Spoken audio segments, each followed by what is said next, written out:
नमस्कार, शुभ सकाळ. कसे आहात? बरे आहात ना? बरंच असलं पाहिजे आणि मी पण बरी आहे. आणि हा व्हिडिओ आहे रविवारचा आणि इतका लेट व्हिडिओ माझा पडत आहे कारण इन्स्पेक्शन शाळेत असल्यामुळे रविवारी पण आम्हाला यावं लागलं आणि सोमवारी तर शाळाच होती, मंगळवारी इन्स्पेक्शन होतं. तर आणि सोमवार आणि रविवार हे 2 दिवसाचे व्हिडिओ मी एकत्र करून कंबाईंड करून आपल्याला दाखवत आहे. तर सर्व हे शाळेचंच व्लॉग असेल तुम्हाला पाहायला मिळेल. तर चला दाखवतेच. आणि इथं मी आलेली आहे आता स्टॉप रूममध्ये. संडेला शाळेला यायचं म्हणजे इतकं जीवावर येतं ना, घरातले सगळे कामं पेंडिंग असतात आणि एक मेंटलीसुद्धा आपण असं रेस्ट करण्याच्या मूडमध्ये असतो. म्हणजे उशिरानं उठणं, उशिरानं सगळे कामं करणं आणि शाळेला यायचं म्हणजे ते टेन्शन वेगळंच असतं. तरी पण यावं लागलं. आता सगळी तयारी करायची होती. एकदम छान सगळी शाळा संपवायचं, आपले आपले क्लासेस संपवायचं, एकदम छान व्यवस्थित करायचं. मग उद्याचा एकच दिवस राहिला ना, मंगळवारी तर आहेच मग इन्स्पेक्शन. हे बघा लाईफ स्किल लॅबमध्ये मी आता तुम्हाला घेऊन येते. किती छान असं मुलांनी हे रूम सजवलेली आहे. लाईफ स्किल रूम आहे हे. मुलं खूप छान प्रोजेक्ट केलेले आहेत. प्रोजेक्ट म्हणजे काय आर्ट जी कला आहे त्यांच्याकडे एक ड्रॉइंग आहे म्हणजे फ्लॉवर बनवणं. असं पण पाहिजे ना मुलांना म्हणजे ज्याच्यामध्ये काही कला आहे, क्रिएटिव्हिटी आहे, ते कशा ना कशा मार्गानं बाहेर काढायचं ते ह्याचा मुख्य उद्देश असतो. म्हणजे यांच्याकडे ही कला आहे असं कळालं पाहिजे ना, समजलं पाहिजे ना. मग त्यांना अवसर देणं आवश्यक असतं. आपण त्यांना सांगावं लागतं, गाईड करावं लागतं. मग त्यांची कला बाहेर यायला चान्स मिळतो. तर असं मुलांनी केलेलं आहे. त्यांना वेळसुद्धा द्यावा लागतो. नुसतं होमवर्क, अभ्यास, अभ्यास असंही नाही. काही मुलांना अशा वस्तू बनवावं लागतं, वाटतं त्यांना. त्या ह्याच्यामध्ये आनंद येतो. पहा किती मस्त असं त्यांनी बनवलेलं आहे. सर्व मुलांनीच केलेलं आहे पहा. काही घरी बनवतेत, काही इथं सुद्धा करतेत टीचर्सच्या गाईडन्समध्ये. टीचर्स जवळसुद्धा वेगवेगळी कला असते ना. कुणाकडे काही, कुणाकडे काही, तर ते सुद्धा बनवून घेतात. आणि आमच्या शाळेमध्ये आर्ट टीचर आहेत स्पेशल आणि खूपच त्यांची आर्ट चांगली आहे. ड्रॉइंग वगैरे खूप छान. हे पहा बोर्ड असं सजवलेलं आहे मुलांनी आणि पूर्ण आता रेडी झालेली आहे ही रूम. लाईफ स्किलची ही जी रूम आहे पूर्ण छान झालेली आहे. हे माझं थोडं ना कॅमेरा ब्लर येत आहे. पुढून घेतलं ना तर ब्लर येत आहे. आता मला मोबाईल बदलावंच लागेल. हे पहा आता मी आलेली आहे घरी आणि घरी यायलासुद्धा संडेला आम्हाला खूपच उशीर झाला. 2, 2:30, 3 वाजले आणि हे पहा आता घरचं काय काम चालू आहे. पहा कुठपर्यंत आलं तेही पाहावं लागतं. तेव्हा आयडिया येते की काय राहिलं. हो गया आज काम? पूरा होल मारने का हो गया? 16 है क्या? आणि हे पहा गार्डनची तर मग दशाच विचारू नका तुम्ही. इतकी खराब झालेली आहे ना, काय सांगावं आणि काय नाही. सगळं सिमेंट पडलेलं आहे. हे पहा तोंडले वाळून वाळून लाल लाल होऊन गेलेले आहेत आणि सर्व जमिनीवर लाल लाल तोंडलेच पडलेले आहेत. आता काय करू शकत नाही, काही करताही येत नाही. करण्याचा मी प्रयत्नही केला तर सगळं व्यर्थ होणार आहे. म्हणून मी थोडा वेळ थांबलेली आहे की हे यांचं बघावं आता किती दिवस हे लावणार आहेत, काय नाही. हे पहा शेंगा किती छान कवळ्या कवळ्या.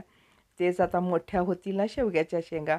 खूप लागतात पण ते तोंडल्याची वेळ सगळी वरी गेल्यामुळे झाकून गेलेलं आहे झाड.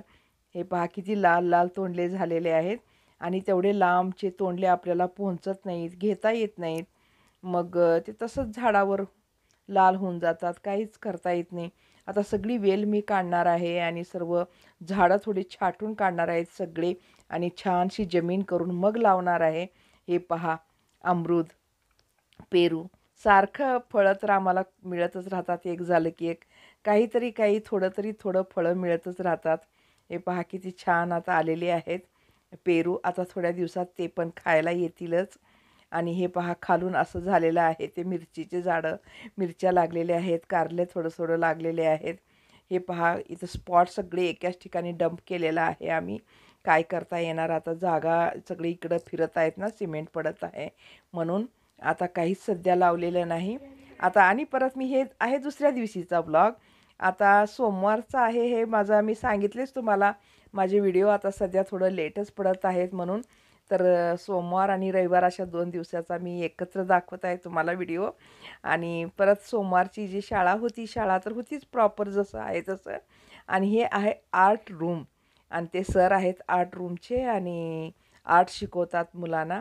क्रिएटिव्ह ॲक्टिव्हिटी करून घेतात. खूप छान त्यांनी पण आपलं रूम सजवलेलं आहे. कसं असतं ना, CBSE शाळेमध्ये जास्त करून मुलांना असं आर्ट वगैरे हे तेच असं जास्त इकडेच जोर द्या म्हणतात त्यांनी. अभ्यास तर करूनच घ्या, पण जास्त मुलांना क्रिएटिव्हिटीसुद्धा आली पाहिजे आणि त्यांची क्रिएटिव्हिटी बाहेर काढायला तुम्ही मदत केली पाहिजे असं सांगतात. मग त्यामुळं आम्हाला हे सर्व करावं लागतं आणि हे पहा पूर्ण एक रूमच मोठी दिलेली आहे सरांना, की तुम्ही काय करायचं क्रिएटिव्हिटी मुलाकडून करून घ्या, चार्ट बनवा, फ्लॉवर करा, वेगवेगळे तुम्ही काही पण करा डेकोरेशनचे सामान आणि असं सजवायचं त्यांना असतं. खूप छान त्यांनी सजवलेलं आहे. आता मंगळवारी म्हणजे उद्याच इन्स्पेक्शन आहे. उद्या तर फुल डे मला इतकं बिझी राहावं लागेल ना. आता मी आलेली आहे माझ्या वर्गामध्ये. आता 2-3दा येऊन गेले सर्व म्हणजे काय-काय कमी आहे, काय नाही ते सांगतात येऊन. तर क्रायटेरिया असतं म्हणजे बेस्ट स्कूलचं अवॉर्ड साठी काय-काय करावं लागतं ते. तर म्हणले की टेबलावर पण तुम्ही असं पॉलिथिन घाला म्हणजे टार्क घाला आणि इकडं टिफिन ठेवायची जी जागा असते तिकडं पण तुम्ही टार्क घाला. तर तेवढं राहिलेलं होतं माझं. मी म्हणलं चालेल काय आता कुठं घालत बसावं म्हणलं होतं, पण नाही सगळ्याच क्लासमध्ये घालायचंच आहे, असं ठरलं. मग ते आता मी मुलींना हे काम दिलेलं आहे, की टेबलावर तुम्ही हे घाला आणि टार्क आणि चांगलं त्याला तुम्ही टेप लावून हे करा म्हणून त्यांना मी काम दिलेलं आहे. तर मुली ते काम करत आहेत. तर आज फुल डे आता डेकोरेशन फुल डे तर नाही, म्हणजे 2-3 पिरियड तरी जाणारच आहे अशा ह्याच्यामध्ये. सगळ्यांना मग हेच चिंता असते ना, आपली क्लास चांगली झाली पाहिजे, आपली क्लास चांगली वाटली पाहिजे. शाळेत आले, शाळेत तर येणारच. वर्गात सगळ्या जर आले, फिरले, येतात असं नाही वर्गामध्ये त्यांना वेळ कुठं असतं तेवढं. खूप काही मोठे-मोठे जे प्लेसेस असतात म्हणजे लॅब असतं, लायब्ररी असते, ग्राउंड असतं खेळांना, मुलांना खेळायचं ग्राउंड आहे की नाही, तिथं फॅसिलिटी आहे का नाही. मेन त्यांना हे पाहायचं असतं, लॅब वगैरे सगळे व्यवस्थित आहेत का नाही, मेन ते पाहायचं असतं. तर ते तर पाहतात आणि एक राउंड मारतात आणि एखाद्या वर्गामध्ये सुद्धा येऊ शकतात. म्हणून सगळेच मुलं, सगळ्यांनाच आपले क्लास चांगले करायचे असते. स्वच्छताचं पाहतात, सगळं स्वच्छ असतं का नाही, स्कूल, बिल्डिंग सर्व पेंट केलेलं आहे का नाही, डेकोरेशन काही छान केलेलं आहे का नाही, ते सर्व पाहतात. हे पहा माझा कॅमेरा कसं ब्लर येत आहे ना फ्रंटकडून. तर मुलींनी सुद्धा छान केलेलं आहे आणि आजकाल ना मुलापेक्षा मुलीच छान काम करतात. तुम्ही पाहिलेलं असाल मी कित्येकदा ही कामाला मी घेतलेलं आहे, तर मुलींनाच घेतलेलं आहे.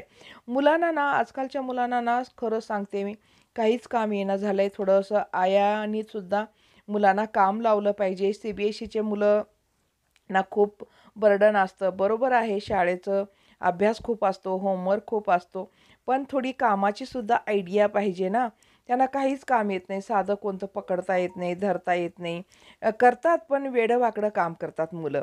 थोडंसं म्हणजे मन लावून करत नाहीत. म्हणून काय करतो आम्ही, जास्त करून मुलींनाच काम सोपवतो. मुली इतकी सिन्सिअरली वर्क करतात ना. मुलींचं बघा कसं असतं, शाळेत म्हणजे शिक्षणासुद्धा मध्ये पुढे असतात, अभ्यासात पुढे असतात आणि असं काही काम आम्ही दिलं ना, त्यातसुद्धा त्या पुढेच असतात. म्हणून आम्ही मुलींना जास्त काम देत असतो. तर झालेलं आहे आता डेकोरेशन वगैरे सर्व. थोडं करेक्शन वर्क करायचं होतं म्हणजे नोटबुकसुद्धा ते पाहू शकतात म्हणजे करेक्शन सर्वांचं झालेलं आहे की नाही बरोबर आणि सर्व व्यवस्थित करेक्शन करतात की नाही टीचर्स. असं सगळं म्हणजे काय त्यांना त्यांना काय पाहायचं असतं ते पाहतात. असं जरुरी नाही की हे असं नोटबुक वगैरे पाहतात असे. आता ते माणूस येण्यावर डिपेंड असतं ना, तो माणूस कसा आहे, इन्स्पेक्शन करणारा, त्याच्यावर अवलंबून असतं. म्हणून मी म्हटलं सगळं आपलं काम कशाला आपण पेंडिंग ठेवायचं. आपण हार्डवर्क करणारे माणसं आहोत ना आपण, म्हणून तर आपण YouTubeचंही काम करतो, घरचंही काम करतो, शाळेचंही काम करतो. म्हणजे हे साध्या सोप्या माणसाची हे म्हणजे हे नाही आहे. म्हणजे त्याला हार्डवर्क करणारच माणूस पाहिजे आणि हार्डवर्क करणारं माणूस ना कुठेही हार्डवर्क करतं, कोणत्या क्षेत्रातही हार्डवर्क करतं आणि ते कधीही बसत नाही. मग ते कोणतंही काम असू द्या. म्हणून आपलं असं असतं ना, कोणतंही काम व्यवस्थित करायचं, चांगलं करायचं आणि वेळेवर करायचं, असं असतं. तर शिक्षणाच्या बाबतीत सांगायचं झालं ना, आजकाल ना खूपच म्हणजे शिक्षणाला महत्त्व दिलं जात आहे. तुम्ही आता परवाच एक न्यूज पाहिलेली असेल, की हेडमास्टर असून शाळेचे ते प्राचार्य होते, मुख्याध्यापक होते आणि त्यांच्या मुलीला त्यांनी मारलं असा एक न्यूज ऐकलं मी. तुम्ही पण ऐकलेलंच असाल. कशामुळे तर ती मुलगी नंबर चांगली घेतली नव्हती 12वी काहीतरी. त्याचा रिझल्ट कमी आलेला होता. तर त्यांच्या वडिलाची कसं म्हणजे एक शिक्षक राहून असं मुलीविषयी अपेक्षा करणं आणि रिझल्ट असा आला म्हणून मारहाण करणं किती खरंच चुकीचं आहे. आणि तिला खूपच मारहाण झाल्यामुळे तिनं चक्कर येऊन पडली आणि बेहोश झाली आणि परत तिनं जीवच सोडला. तर असे सुद्धा प्रकरण होत आहेत. तुम्ही अति कोणत्याही ह्याच्या आहारी जाऊ नका. अपेक्षा जास्त ठेवू नका. मुलं जे करतील ते करतील. मुलांना खूप काही स्कोप आहे. काही पण करता येईल. आजकाल पहा इंजिनिअरिंगसुद्धा मुलं कमी करत आहेत आता. आता जास्त BSc, MSc असं जास्त वेगवेगळ्या फील्ड MBA अशा फील्डमध्ये मुलं जास्त जात आहेत. आणि खूप काही आहे, वेटरनरी आहे करायला, हॉर्टिकल्चर आहे. कितीतरी असे आहेत क्षेत्र. त्या क्षेत्रामध्ये मुलं डिग्री करून जातात. म्हणून त्यांना BSc असं वगैरे करू द्या, M.Com करू द्या, B.Com, M.Com करू द्या, आर्ट घेऊन करू द्या, BA वगैरे. त्याच्यात काहीच आपण कमीपणा विचार करायचा नाही. कोणतंही शिक्षण घेऊ द्या.